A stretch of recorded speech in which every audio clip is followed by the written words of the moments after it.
प्रभु यीशु ख्रीष्टको नाममा फेरि पनि सम्पूर्ण प्रभुको जनहरूमा जय मसीह। आज पनि म तपाईहरुको माझमा एउटा छोटो उत्साहको वचन लिएर उपस्थित भएको छु र आज चाहिँ हामी एफिसीको पुस्तक 4 को 26 पद जहाँ यस्तो लेखिएको छ, क्रोध गर तर पाप नगर, अर्थात् रिस गर तर पाप नगर। अर्थात् रिस भन्ने कुरो चाहिँ पहिला हामीले यो कहाँबाट आउँछ र यो के हो भन्ने कुरा हामी छोटो यसको छलफल गर्नेछौँ। वास्तवमा रिस भनेको चाहिँ हाम्रो यो इमोसनसँग एउटा रिलेटेड भएको कारणले गर्दा, हाम्रो भावनासँग यसको सम्बन्ध भएको कारणले गर्दाखेरि कोही बेला हामी रिसाउँछौँ, कोही बेला हामी खुसी हुन्छौँ अनि कोही बेला हामी क्रोधित हुन्छौँ। यो चाहिँ भावनाबाट आउने कुरा भएको कारणले गर्दा यो मानिसमा हुने एउटा स्वभाव हो। र यदि कोही मान्छे कहिल्यै रिसाउँदैन, कहिल्यै हाँस्दैन, कहिल्यै क्रोधित हुँदैन भने चाहिँ ऊ चाहिँ कि त मेन्टल्ली सिक हुनुपर्दछ, अर्थात् मानसिक सन्तुलन गुमाएको मान्छे जसलाई हामीले जे भने पनि, हामीले जस्तोसुकै वचनहरू लाए तापनि उसलाई खासै असर पर्दैन। ऊ चाहिँ एउटा निर्जीव ढुङ्गा मुढा जस्तो, उसको भावना चाहिँ टोटली नभएको जस्तो, उसको भावनामा केही गर्दा पनि असर नपर्नु भनेको चाहिँ एउटा मानसिक सन्तुलन गुमाएको व्यक्ति।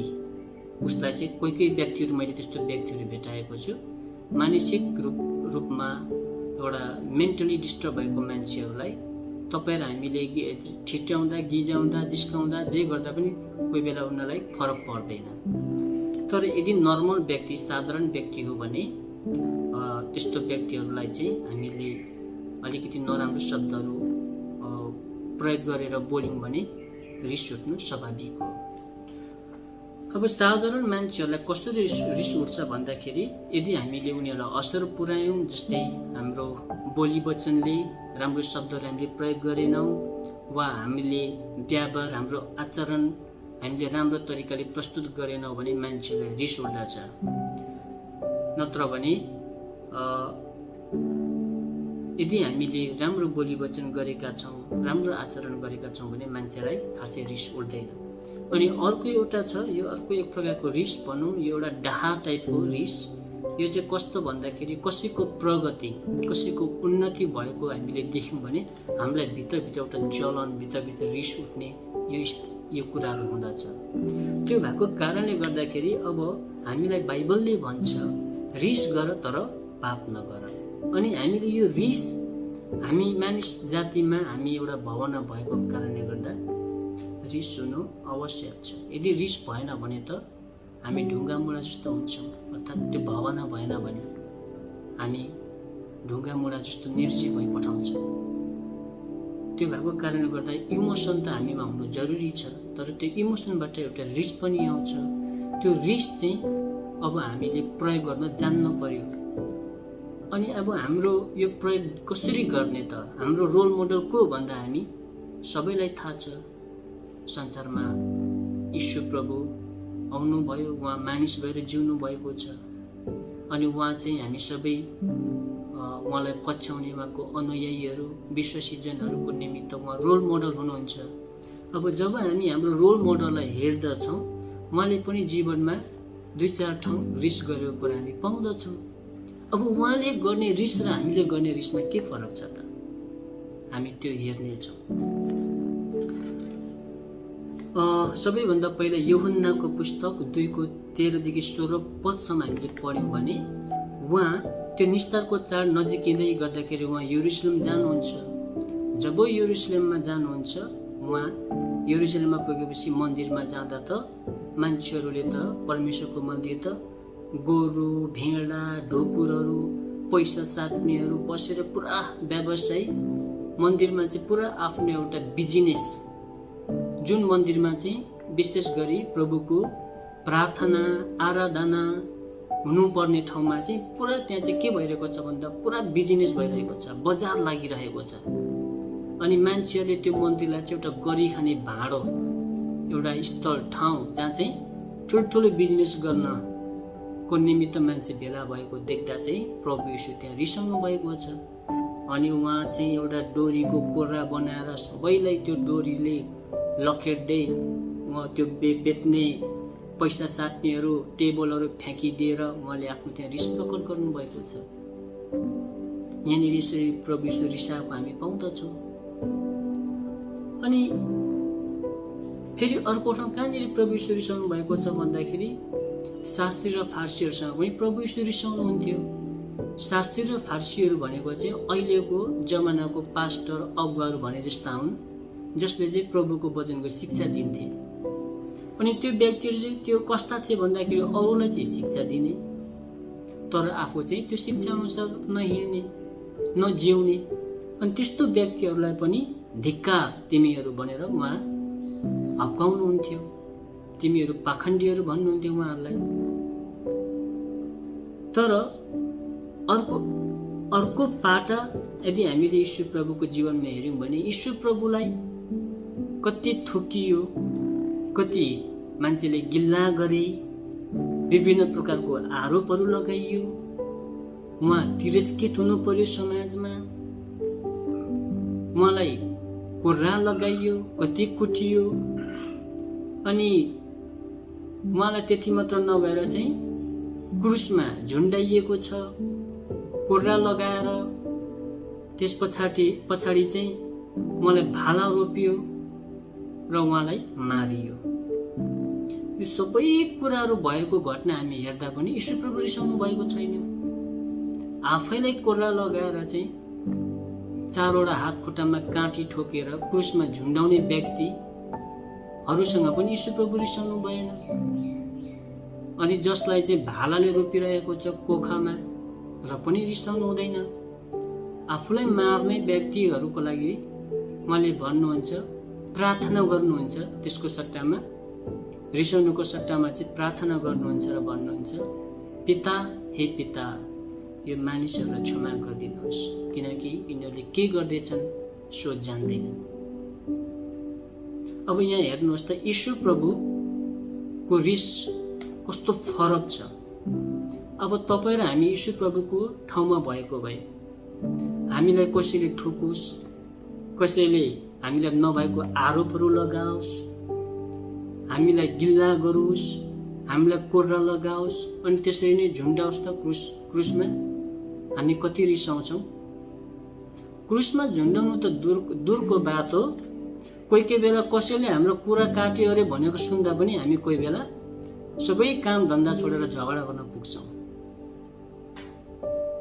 हाम्रो चाहिँ रिस गर्ने तरिका अनि यो प्रभु यीशुको रिस गर्ने तरिका हेरौँ त कति फरक छ। अनि यो यीशु प्रभुले गर्दै गरेको रिसमा चाहिँ पाप छैन फेरि। किन भन्दाखेरि उहाँले जुन रिसलाई, एउटा इमोसनल रिस भनेको, त्यो रिसलाई चाहिँ सही ठाउँमा उहाँले सदुपयोग गर्नुभएको छ। किनकि उहाँले त्यो रिसलाई चाहिँ आफ्नो फाइदाको लागि, आफ्नो राज्य स्थापना गर्नको लागि उहाँले प्रयोग गर्नु भएन। उहाँले चाहिँ त्यो रिसलाई चाहिँ परमेश्वरको राज्यलाई अझै मजबुत बनाउनको लागि उहाँले चाहिँ आफ्नो परमेश्वरको महिमाको निम्ति रिस प्रयोग गर्नुभयो। उहाँलाई आफ्नो शरीरलाई बचाउनको लागि, आफ्नो जीवन बचाउनको लागि उहाँले रिस गर्नु भएन। उहाँले कहिल्यै पनि आफ्नो निन्दा गिल्ला कुटाइ खाइराख्दा पनि उहाँले आफ्नो डिफेन्स गर्नु भएन। एक शब्द नराम्रो उहाँले बोल्नु भएन। तर जब परमेश्वरको राज्यको कुरा आउँछ र कसैले परमेश्वरको मन्दिर, परमेश्वरको राज्यमा चाहिँ यो खालको व्यवहार गर्दा चाहिँ पुरा रिसाएर उहाँले त कोर्रा प्रयोग गर्नुभएको छ। र यो घटनाहरूबाट हामी विश्वासीहरूले के सिक्ने त? हामीलाई एउटा दुःखको कुरा भन्नुपर्छ, अहिले पनि यो पुस्तकमा यस्ता धेरै परमेश्वरको मण्डली जहाँ आराधना, परमेश्वरको प्रार्थना, परमेश्वरको राज्यको कुराहरू हुनुपर्ने ठाउँमा चाहिँ कतिचोटि बिजनेस भइरहेको हुन्छ। पैसा कमाउने एउटा भाँडो, एउटा थलो भइरहेको छ। कति त्यस्ता पास्टरहरू छन् जो अरूलाई शिक्षा दिन्छन्, अगुवाहरू छन्, प्रचारकहरू छन्, बाइबलको टिचरहरू छन्, अरूलाई मजाले शिक्षा दिन्छ, तर आफू चाहिँ त्यो वचन अनुसार जिरहेको हुँदैन। अरूलाई करप्सन नगर्नु भनेर शिक्षा दिने मान्छे आफै करप्सन गरेर हिँडिरहेको छ। अरूलाई नछल्नु, नढाँट्नु, नचोर्नु, व्यभिचार नगर्नु भन्ने मान्छेहरू आफै चाहिँ छल्दै ढाँट्दै व्यभिचार गर्दै हिँडिरहेको छ। तर दुःखको कुरा के छ भन्दाखेरि उहाँहरूलाई पाखण्डी तिमीहरू भन्ने व्यक्ति अहिलेसम्म निस्केको छैन। तिमीहरू धिक्कार तिमीहरूलाई भन्ने मान्छेहरू मण्डलीमा प्राय पाउँदैन। किनकि परमेश्वरको राज्यमा यो खालको व्यवहार गर्ने मान्छेहरूसँग विश्वासीहरूलाई पनि खासै रिस उठ्दैन। विश्वासीहरू त कति बेला रिस उठ्छ भन्दा कुनै विश्वासीले अर्को विश्वासीको कुरा काट्यो भने विश्वासीलाई रिस उठ्ने हो। अलिकति नराम्रो शब्द भनिदियो, बरु जय मसी भनेन भनेमा आदर गरेन, भेट्दाखेरि कोही बेला के भएर जय मसी भनेन भने यसले मलाई किन जय मसी भनेन भनेर विश्वासीलाई रिस उठ्नु सक्ला। तर एउटा प्रभुको जनले कहाँ करप्सन गर्यो, कसलाई के व्यभिचार गर्यो अरे भनेको त्यस्तो कुराहरू सुनि शिक्षा दिने मान्छेले भन्यो भने खासै रिस उठ्दैन। ओहो परीक्षामा लड्नु भएछ यति हो विश्वासीले भन्ने। अनि भनेपछि हाम्रो रिस अझै पनि के छ भन्दा हाम्रो रिसको स्ट्यान्डर्ड चाहिँ प्रभु यीशुले गर्ने रिसको स्ट्यान्डर्डमा पुगेको छैन। त्यो भएको कारणले गर्दाखेरि हाम्रो रिस भनेको यो पाप स्वभावबाट आउने रिस, अहिलेसम्म पनि हामी त्यस्तै रिसमा जिइरहेका छौँ। त्यो भएको कारणले गर्दा यस्तो खालको रिसहरूबाट चाहिँ जहिले पनि पाप हुँदछ।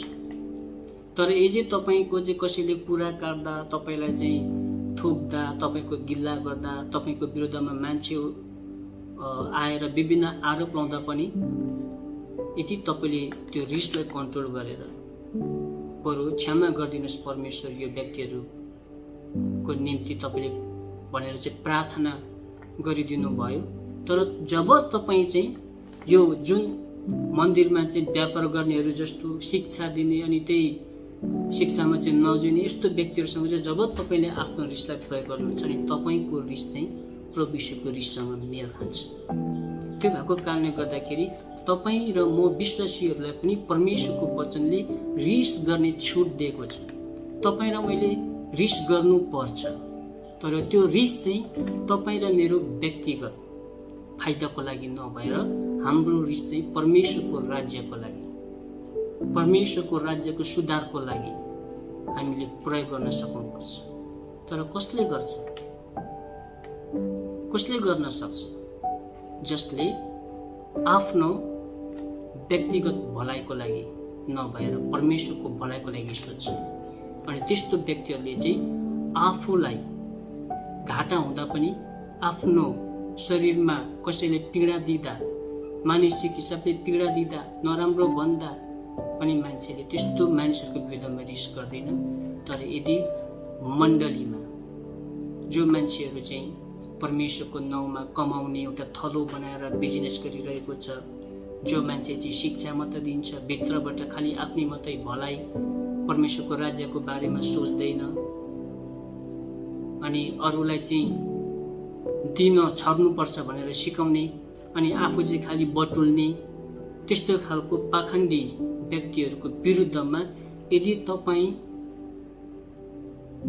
एउटा परमेश्वरको प्रभुको जन, तपाईँले त्यस्तो खालके व्यक्तिहरूको विरुद्धमा तपाईँले आफ्नो रिस प्रयोग गर्नुभयो भने चाहिँ परमेश्वरको वचनले भन्छ त्यो चाहिँ त्यो रिस गर्ने एउटा छुट दिएको छ, त्यो चाहिँ पाप हुँदैन। त्यो गर्ने अधिकार हामीले, हाम्रो रिस चाहिँ वास्तवमा परमेश्वरको तर्फबाट।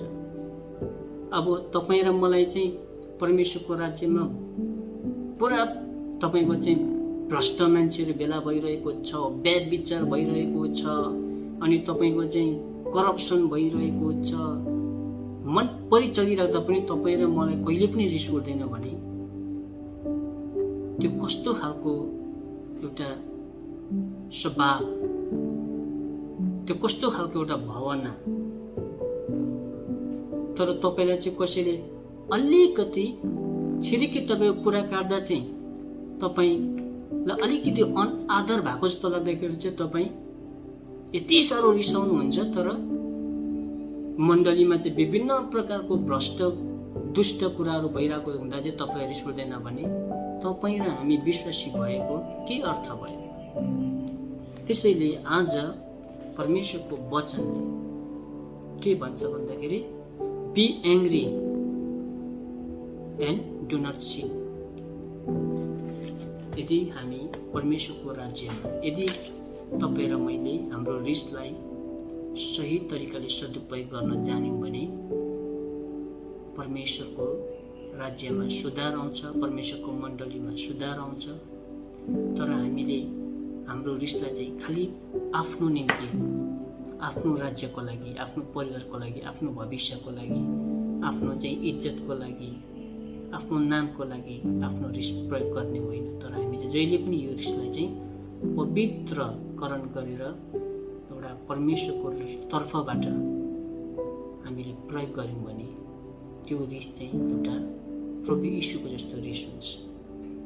भला हामी थोकिनु परोस्, कुटिनु परोस्, हामीलाई मान्छेले निन्दा गरोस्, तर हाम्रो रिस चाहिँ जहिले पनि परमेश्वरको राज्यको निमित्त हामीले प्रयोग गर्नुपर्छ। र यदि तपाईँ आफ्नो रिसलाई जहिले पनि परमेश्वरको राज्यको निम्ति प्रयोग गर्नुहुन्छ, त्यो भन्नुको मतलब आफ्नो स्वार्थको लागि नभएर परमेश्वरको राज्यको निमित्त, परमेश्वरको राज्यको सुधारको निमित्त, परमेश्वरको राज्यको भलाइको निमित्त तपाईँ प्रयोग गर्नुपर्छ हुन्छ भने चाहिँ तपाईँको रिस चाहिँ यीशु प्रभुको जस्तो रिस हो। उहाँले पनि जब रिस गर्नुभयो, जहिले पनि परमेश्वरको राज्यको निमित्त। बरु यीशु प्रभु अर्को ठाउँ पनि रिसाउनु भएको छ, जब आफ्नो चेलाहरूले मसिनो नानीहरूलाई आउन दिएन, रोक्यो, त्यति बेला बरु यीशु प्रभु रिसाउनु भयो। यस्तो कुरामा चाहिँ यीशु रिसाउनुहुन्थ्यो। उहाँले कहिले पनि आफूलाई गिल्ला गर्ने, आफूलाई थुक्ने, कुट्ने, आफू विरुद्ध खडा हुने मान्छेहरूसँग कहिले रिसाउनु भएन। त्यस्तै हामी पनि हाम्रो विरुद्धमा खडा हुने मान्छेहरूसँग रिस गर्ने होइन। तर परमेश्वरको राज्यमा कसैले यो खालको चरित्रहरू, यो जति कुराहरू यहाँ लेखिएको छ, यो खालको व्यवहारहरू देख्छौँ भने हामीले त्यसमा रिस गर्नु जरुरी छ। यदि तपाईँ र हामीले त्यो कुरामा रिसै गरेनौँ भने मण्डली कुन अवस्थामा पुग्छ होला? अब आउने पुस्तामा, अर्को जेनेरेसनसम्म आइपुग्दाखेरि अहिले तपाईँ र हाम्रो जेनेरेसनमै कतिवटा मण्डली भ्रष्ट भइसकेको छ। एकदमै दुःख लाग्छ। तपाईँको चाहिँ शास्त्री र फारसीहरू भन्दा पनि हामी अझै परसम्म पुगिसकेका छौँ कतिवटा ठाउँमा। त्यस्तो हुँदा पनि हामीलाई रिस नउठ्नु भनेपछि, त्यसैले हामी रिस गर्नुपर्छ, तर परमेश्वरको महिमाको खातिर, परमेश्वरको राज्यको खातिर। त्यसैले पौलले भन्छ रिस गर तर पाप नगर। पौल पनि धेरै रिसाएको छ। जब जब मण्डलीमा यो खालको भ्रष्ट कुराहरू हुँदाखेरि पौलले कतिचोटि रिस गरेर, अर्थात् रिसमा, पवित्र रिसमा भनौँ, अब रिसमा भन्दाखेरि अलिकति गलत बुझ्न सकिन्छ, तर उहाँले पवित्र आफ्नो लागि होइन। पौलले पनि धेरै कुटाइ खायो, कतिचोटि चाहिँ उसलाई पनि कति कोर्रा लगाइयो, कतिचोटि चाहिँ मारेर फ्याँकेको छ। उसलाई त्यो प्रकारको हानि पुर्याउने व्यक्तिहरूको लागि उहाँले कहिले रिस गर्नु भएन।